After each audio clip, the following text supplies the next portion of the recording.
Boa noite.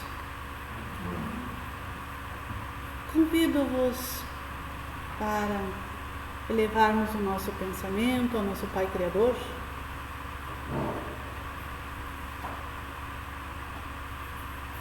para que agradeçamos o bendito momento em que vivemos, ou a oportunidade da reflexão sobre os ensinamentos de Jesus.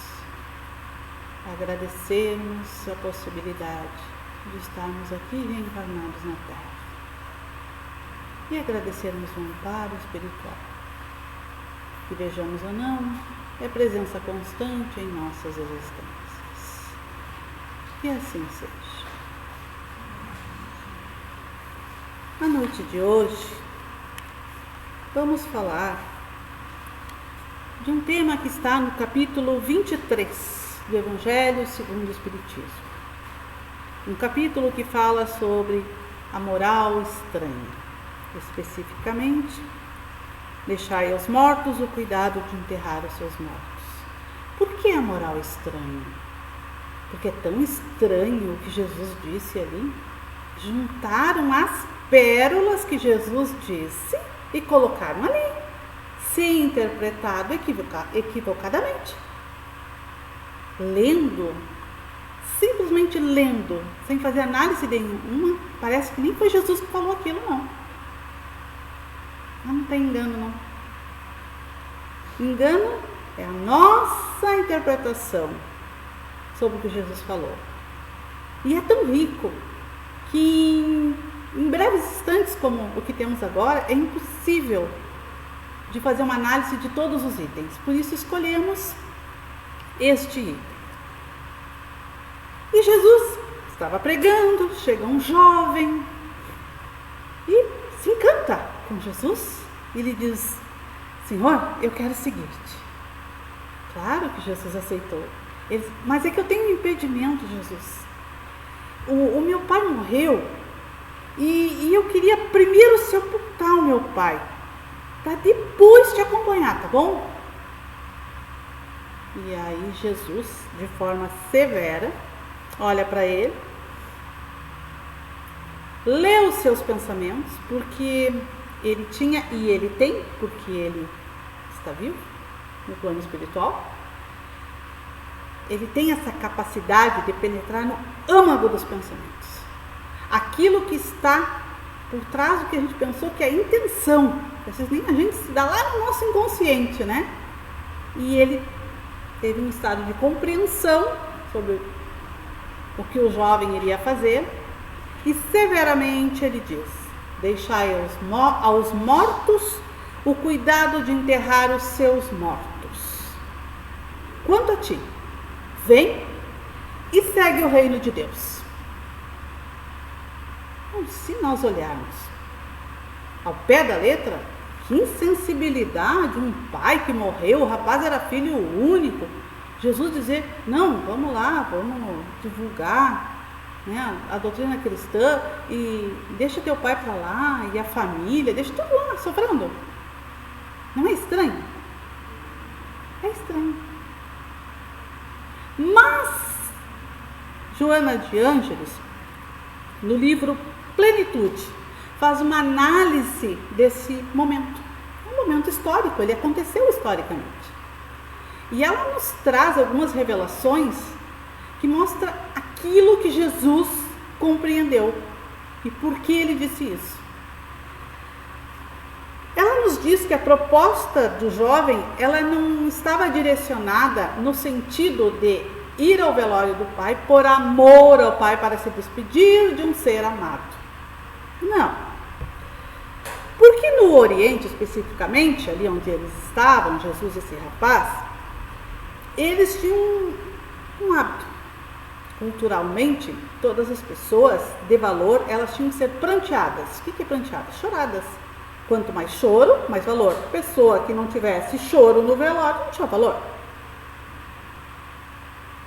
Ainda mais um filho único. E vejam que a questão do choro era tão importante que ali nascem as carpideiras, que nós já ouvimos falar, né? São pessoas que têm uma profissão. Carpideira. Ou pranteadoras. Elas choram nos velórios. Termina o choro, termina o velório, vai lá e recebe. Porque ela vai lá mostrar o valor da pessoa. Choram, se escabelam, gritam. Ah, que pessoa querida. Para que os outros pensem nisso. Mas isso vem de lá. E os filhos tinham uma questão. O filho tinha que chorar bastante. Se ele chorasse, não convencesse os que estavam lá, que o choro era bom e era forte, ele não recebia herança. Então tinha que ser um choro bom, forte, para o filho receber herança. E se ele, sendo filho único, não fosse lá chorar de forma convincente, ele não recebia herança. A herança do pai ia para os governantes lá, né, da época. Então, para não perder a herança, ele tinha que ir lá chorar. Jesus viu isso. Jesus leu isso.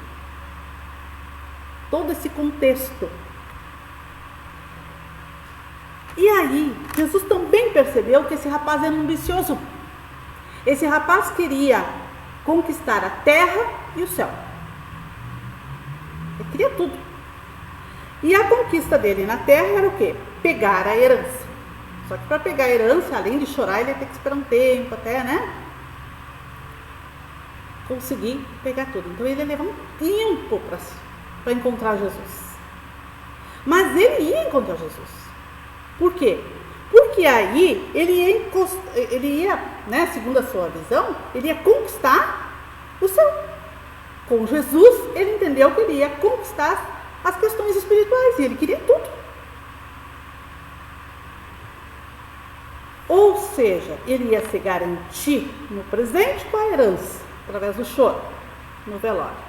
Ia garantir o futuro seguindo Jesus. O rapaz racionalizou tudo. E Jesus leu isso. E viu que não era por amor a Deus que ele ia segui-lo, nem por, né, compreender o ensinamento que Jesus estava trazendo. Por isso ele disse: deixai aos mortos, né, o cuidado de enterrar os seus mortos. Mas Joana de Ângeles vai mais longe. Essa expressão, deixai aos mortos, quem são esses mortos que Jesus falava? Esses mortos são aqueles mortos para a verdade. Porque existe o que eu penso, o que vocês pensam, o que os vizinhos pensam, existe o que é. Que é o que nós estamos descobrindo, amadurecendo espiritualmente, encarnação após encarnação, aprendendo lá na espiritualidade, quando estamos lá, quando retornamos aqui para a Terra, e é isso que nós estamos descobrindo, a verdade. Como as coisas são, como é a criação de Deus. Existem aqueles mortos para esse sentido da vida. Mortos que se entulham de coisas materiais desnecessárias. Mortos que se asfixiam nos mausoléus dourados. Mortos que acumulam coisas sem valor espiritual. Porque a verdadeira vida é espiritual. Essa é a mensagem de Jesus. É a mensagem da doutrina espírita, dos espíritos amigos, né, que estão nas obras psicografadas. É a verdadeira vida. No livro Fonte Viva, Emmanuel, que é um espírito que ditou muitos livros, né, o Chico Xavier, também nos diz sobre este momento histórico. Jesus não disse: deixai aos cadáveres o cuidado de enterrar os cadáveres. Ele não disse isso. Ele falou aos mortos o cuidado de enterrar os seus mortos. E Emmanuel faz uma diferença entre cadáver e morto. Emmanuel, né? Admirável. Muito educativo, muito lúcido. Cadáver é carne sem vida. Morto é alguém que se ausenta da vida. Poderíamos até traduzir os mortos-vivos. Quantos estão aqui encarnados, mas interiormente não tem vida, estão mortos por dentro. Pelos motivos que Joana de Ângelos, já nos citou, que eu citei anteriormente. Algumas pessoas, segundo Emmanuel, cerram as paredes, fecham as paredes mentais, E lá elas cristalizam o egoísmo, a vaidade, elas não desfrutam, não se permitem desfrutar da experiência comum. Elas não se permitem. Não se permitem sentir a dor, se sensibilizar com a dor do outro, conversar com alguém de outra raça, de outro gênero, de outra faixa etária, de outra religião. Não, ela se fecha. Ela fica ali embotada só com seus pensamentos, seu ponto de vista, e não cresce. A vida é um movimento e ela não participa desse movimento da vida. Ela fica ali assim, não vai a lugar nenhum, dentro de si. Morto para o crescimento espiritual. Mas Emmanuel também nos diz que alguns de nós chegamos ao ponto de não só morrermos por dentro, nós mergulhamos no sepulcro. Literalmente, nós nos enterramos. Com os vícios, com a amargura, com a posse excessiva, com a ilusão. Quantas vezes nós já ouvimos algumas pessoas dizerem, bate o ombro e diz, não dá nada. Não, comigo não. Eu nunca vou adoecer. Não, a minha família não tem disso. Ninguém vai ter esse tipo de sofrimento. Quem de nós pode afirmar? Certa vez eu ouvi uma pessoa, muitos anos, dizer isso. Passou um tempo, a pessoa me olhou e ela se lembrou que tinha dito, eu não cobrei nada, quem sou eu para cobrar? Mas eu entendi aquele olhar e ela me disse assim, descobri que o meu telhado é de vidro fininho, uma pedrinha quebrou o meu telhado. E eu entendi, tinha acontecido algo que ela disse que nunca aconteceria com a sua família. E aí falamos no amor de Cristo. Aquele espírito estava acordando, saindo de dentro de si, de seu embotamento, deixando o estado de morte para entrar no estado de vida. Mas Emmanuel, sempre muito previdente, ele, nas suas obras, quando tiverem a oportunidade de ler, é um autor, um dos autores, porque tem tantos muito bons na doutrina espírita, mas é um dos autores, de obras que são excelentes. Ele nos diz o problema, mas ele nos dá uma receitinha, O Emmanuel sempre nos dá. E aí ele nos dá um antídoto para essa morte em vida. Emmanuel diz que nós temos que aprender a participar da luta coletiva. Aí se a gente vai ao pé da letra, Emmanuel mandou brigar, tem uma obra espírita que diz que é para brigar. Não. Para nós, em geral, nós achamos que lutar é brigar. Não. Como? Que luta? Luta é a labuta do dia a dia, as dificuldades, olhar para o coletivo, estender a mão, é uma forma de lutar. A oração, aquilo que estiver ao nosso alcance, sair de nós mesmos e perceber a dor do nosso vizinho, a dificuldade dos nossos familiares, as tristezas que os nossos colegas de trabalho carregam, que às vezes a gente entra e sai e a gente nem percebe. Se sensibilizar com o outro, as angústias, e ajudar tanto quanto nos for possível. Aí alguém vai dizer, mas eu não tenho como tirar aquele da miséria, eu não tenho como tirar o sofrimento do coração do outro. Não temos e não devemos. Cada um tem a sua parcela, né, de dor para passar. Mas não quer dizer que tenhamos que passar solitariamente. Emmanuel diz que nós devemos sofrer, mas nós devemos ser solidários. Muda um pouquinho o termo. Porque quando temos uma dor, seja pelo motivo que for, como é bom sofrer com alguém que nos abraça. Como é bom sofrer com alguém que está de mão conosco.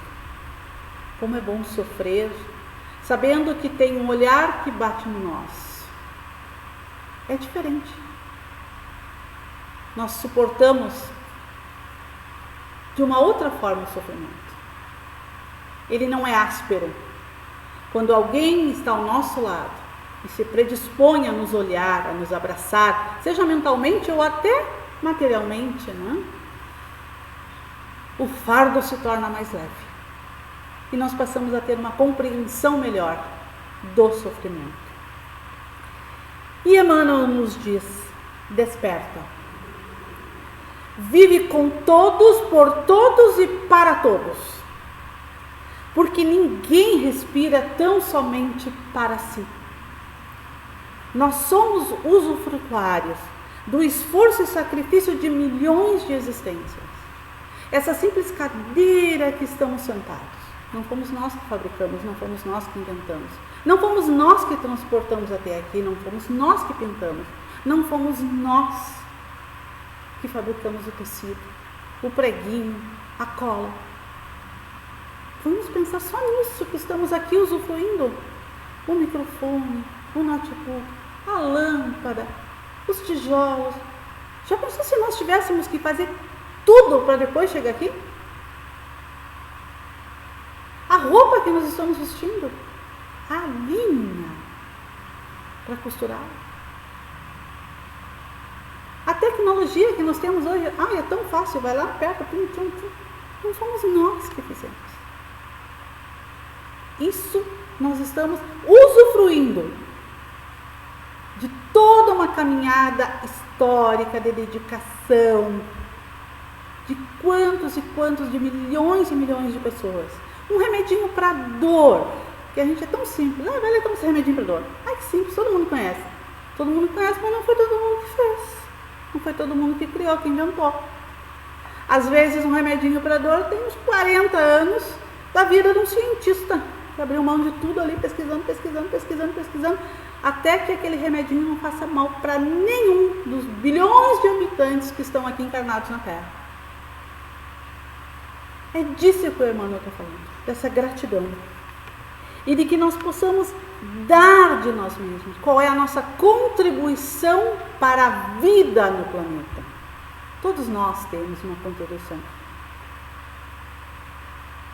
Alguma contribuição.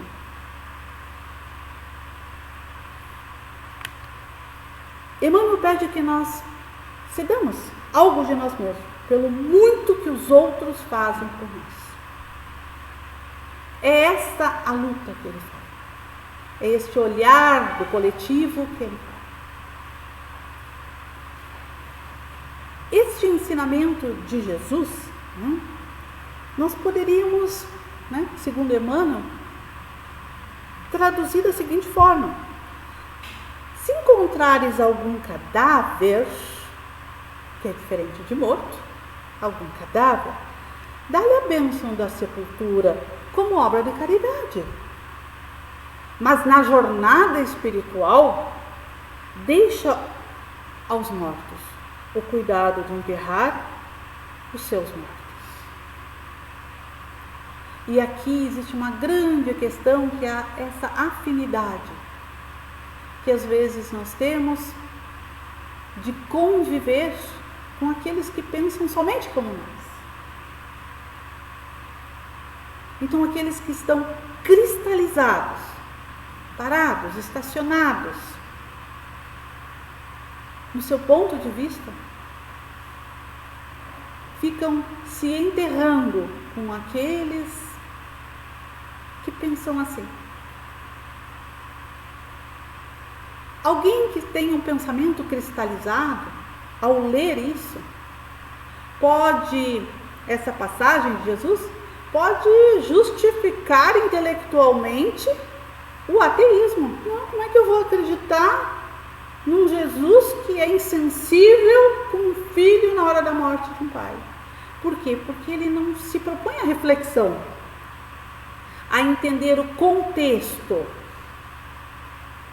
E ele passa a se justificar. Mas é importante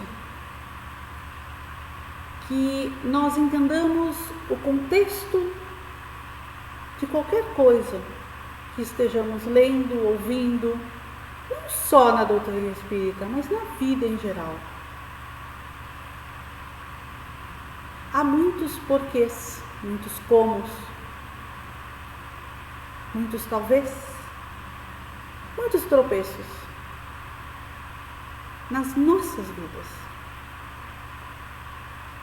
A nossa vida neste momento, nesta encarnação, ela tem destinações fundadas em razões que momentaneamente estamos esquecidos, porque não temos condição de lembrar aquilo que fizemos em vidas pregressas. Então, a nossa condição espiritual, neste momento, tem razões na nossa própria história. E essa leitura sobre as razões na nossa própria história é que Jesus e os Espíritos amigos têm feito. Razões que nós momentaneamente desconhecemos, mas que existem. E como nós temos os nossos motivos, as nossas razões para os nossos afetos, desafetos, às vezes descontroles emocionais, às vezes equilíbrio emocional, porque nem só de coisas ruins vivemos, nem só coisas ruins fizemos. Então, se nós temos as nossas dificuldades ou as nossas facilidades, tudo se fundamenta nos registros históricos que estão dentro de nós. Não nos permitamos morrer por dentro, que é o que Jesus falava. Porque foi tão difícil chegar até aqui. A caminhada foi tão longa e há tanto para caminhar. E lá adiante, na eternidade, tem uma mão forte e segura que acena para nós e nos aguarda. Nosso amado amigo Jesus, que nos disse: eu estarei convosco até o final dos tempos. Estamos no final dos tempos e Ele está aí. Afora Ele, existem muitos afetos que nos aguardam, que aguardam o nosso crescimento espiritual para que possamos abraçá-los. Mas acima de tudo, o que nos aguarda é a plenitude interior, o que nos aguarda, um estado de paz que nós buscamos de forma errada, como disse Joana de Ângeles e Emmanuel, de forma errada, em coisas erradas, porque a paz que nós procuramos, o consolo que nós procuramos, não está fora de nós, está nesse ressignificado das nossas existências. Quanto mais nós estendermos a nossa mão, quanto mais nós abrirmos as nossas possibilidades afetivas no sentido de acolher os nossos irmãos, tenhamos a certeza que o nosso olhar vai vislumbrar essa estrada de prosperidade que nós buscamos material, mas que não é essa prosperidade que precisamos. Nós precisamos da prosperidade espiritual. E para encerrar, voltando à questão inicial do jovem que queria prantear o seu pai, que vivamos de tal forma, nesta encarnação já, não precisamos deixar para outras, mas de tal forma, que no dia da nossa partida para a nossa pátria espiritual, que é a nossa verdadeira casa, que possamos observar lá do plano espiritual, nosso corpo ali, a despedida, e que hajam sorrisos e alegrias e agradecimento por ter a possibilidade de ter convivido conosco. Porque nós merecemos ter uma boa vida, nós merecemos viver. E nós precisamos viver. Meus irmãos, convido-vos para mais uma vez, diante de tanto que recebemos, pedir ao Pai que desta casa de amor e caridade se estendam aos nossos lares, aos nossos entes queridos que lá ficaram, a todos aqueles que estão nesse estado de morte em vida, que a todos eles se estendam fluidos benéficos, revigorantes, que uma chama possa acender em seus corações um desejo de revigoramento. Abençoa, Pai, a humanidade toda que está passando por um momento muito difícil e que possamos acordar para as realidades que Jesus nos trouxe. Que assim seja.